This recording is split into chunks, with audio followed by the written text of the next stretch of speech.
જામનગર મહાનગરપાલિકાની સામાન્ય સભા પહેલા વિરોધ થયો। ડિમોલેશનની કામગીરીનો અનોખો વિરોધ થયો છે। કોંગ્રેસના કોર્પોરેટરનો અનોખો વિરોધ। ડિમોલેશનનું નાટ્ય કરીને નોંધાવ્યો વિરોધ। કોંગ્રેસના કોર્પોરેટર રચનાબેન નંદાણીયાએ વિરોધ કર્યો છે। સ્થાનિકોને સાથે રાખીને અનોખી રીતે વિરોધ કરવામાં આવ્યો। મનપાની સામાન્ય સભામાં સૂત્રોચ્ચાર કરતા આ લોકો પહોંચ્યા હતા અને ત્યાં નાટક ભજવ્યું હતું।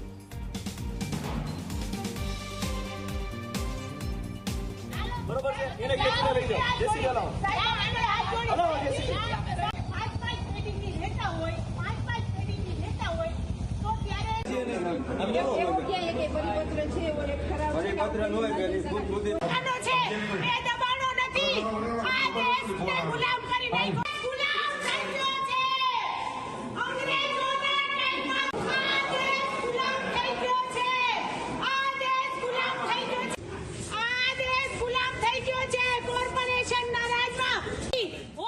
આજે અમે જે ખરી રીતે અમારા મકાન પાડ્યા છે અમે એક જણો મકાન બન્યો જેસીબી બન્યા પબ્લિક બન્યા અને બોર્ડની બહાર વિરોધ કરી અને લોકોને મેસેજ દઈ છે કે આખા ભારતમાં જે લોકોના મકાન પડ્યા છે આ લોકોની રજૂઆત કરો અને બધાના 5 પેઢી જૂના મકાન હોય તો એ મકાનની માંગ કરો અને અમારી એ જ માંગ છે કે જે લોકોના 5 પેઢીથી મકાન છે એના પાડ્યા છે એને મકાનની સામે મકાન આપો। આ જ અમારો મેસેજ છે લોકોને કહેવાનો।